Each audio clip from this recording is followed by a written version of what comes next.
On the 7th of January 1943, a maid working at the New Yorker Hotel entered room 3327, where one of their permanent residents was staying.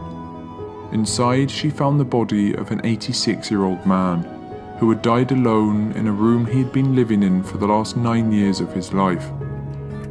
The man was broke and had been living on a diet of milk and crackers, using the little resources he had left to feed and take care of the local pigeons. This man went by the name of Nikola Tesla. Seeing Tesla in his final years, it would have been hard to believe he was one of the greatest minds of the modern era. His genius shaped the world we know today, pioneering the alternating current, the electrical system which powers our homes around the globe. His influence can be seen all around us, from remote control and radio to wireless communication. Perhaps most impressive of all, Tesla's work and creations came out of his passion for science, with his earnings being sunk into projects aimed at the betterment of humanity, rather than for greed and profit.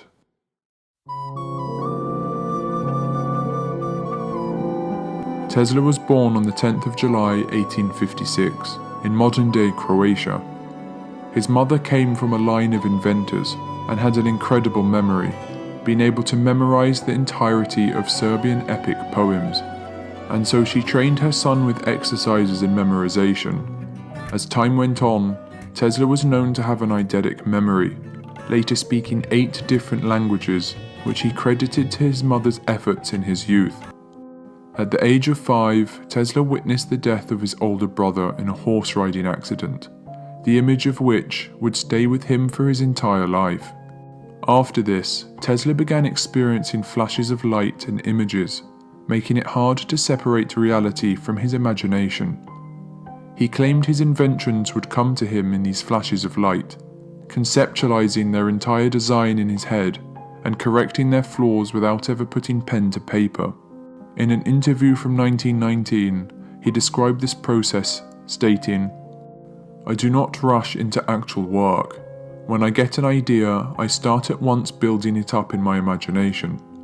I change the construction, make improvements and operate the device in my mind. It is absolutely immaterial to me whether I run my turbine in thought or test it in my shop. Invariably, my device works as I conceived that it should, and the experiment comes out exactly as I planned it. In 20 years, there has not been a single exception."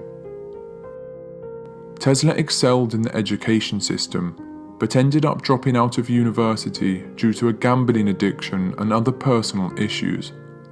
Inspired by electrical demonstrations by his physics professor, Tesla went and got a job with the Paris branch of the Continental Edison Company in 1882, installing indoor lighting around the city.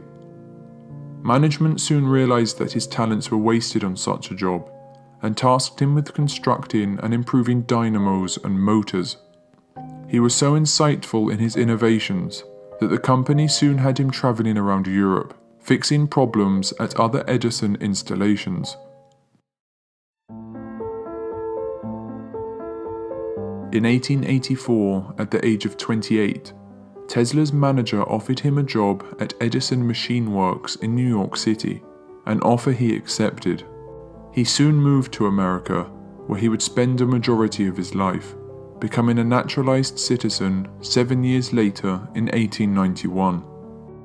He soon came into contact with company owner Thomas Edison, and the two initially got on, with Tesla describing Edison as an inspirational figure, and Edison stating to Tesla, "I have had many hard-working assistants, but you take the cake."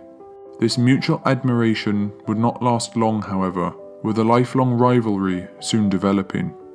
The main source of animosity between the two resulted from a disagreement about the type of current each man preferred. Edison's company owned the patents for DC, or direct current, a system where electric charge only flows in one direction. Tesla, however, was an advocate for alternating current, or AC, a system where the electric charge changes direction periodically. These changes in direction allow AC current to maintain power over longer distances. It is also possible to use devices called transformers to change the magnitude of AC voltage, allowing a current to travel at a high voltage and then be reduced to a lower voltage for safe use in homes. Tesla tried explaining the benefits of alternating current to Edison, but Edison wouldn't listen, as it could ruin the sales for direct current, to which he owned all the patents.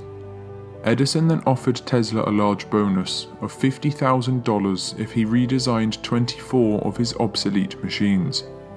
Upon completion, Edison refused to pay, and revealed that the task had been a practical joke, saying, "Tesla, you don't understand our American humor." Tesla resigned after 6 months at the company and set out on his own. He wanted to change the world, and he knew he could. He spent the next year setting up his own company, developing his ideas on alternating current. However, his investors showed little interest and decided to take the company, including all the patents he created. He was left digging ditches in the street to survive. Fortunes would soon change for Tesla, however, with his ideas on an alternating current motor catching the eye of a new investor, helping establish the Tesla Electric Company in 1887. He then designed a motor which was much cheaper and easier to maintain than the ones using a direct current. He revealed his motor at the American Institute of Electrical Engineers the following year, a display that caught the attention of a businessman named George Westinghouse. Westinghouse was a major player in the electric market and needed Tesla's motor to complete his alternating current system, a system that would compete against Thomas Edison. Westinghouse bought the motor and hired Tesla as a consultant for the equivalent of $55,000 a month, along with royalties for each horsepower produced by his motors. Things for Tesla were looking good. And so began the war of the currents. Edison started going to extreme lengths to discredit Tesla's AC system. He began paying school children 25 cents to bring him household pets, where he would set up a public stage and electrocute the animals in an attempt to show the public that Tesla's AC system was not safe. Over time, electrocutions increased in scale, with a horse eventually being executed in public. Edison continued executing animals many years after the War of the Currents had concluded, with the Edison Film Company producing a short film in 1903 titled Electrocuting an Elephant. The film showed the electrocution of Topsy, a former circus elephant who was killed when 6,600 volts were shot through her body. Despite the negative press generated by Edison, Tesla and Westinghouse continued to develop their alternating current system. The opportunity to show that alternating current was both safe and viable for large-scale use came at the World's Columbian Exposition, hosted in Chicago in 1893. Edison had put forward an offer to light the fair, but Westinghouse underbid him, winning the contract and with it the chance to outshine Edison. While it was a struggle to provide lighting at the low cost put forward, Westinghouse and Tesla succeeded, showing the world the strength of alternating current. Their success continued, with Westinghouse Electric being chosen over Edison's company, General Electric, to construct a hydroelectric plant at Niagara Falls. Tesla drew up designs for the plant, which was a massive success, eventually powering part of New York City. Alternating current continued to grow in popularity and became the system we all use to power our homes today, with direct current being phased out over the next decade.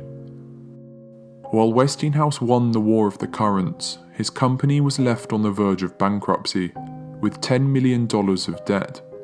He turned to Tesla for help, asking him to temporarily reduce his royalties to help him keep his company afloat. Compelled by compassion for his friend, instead of reducing his royalties, Tesla tore up his contract, eliminating them entirely.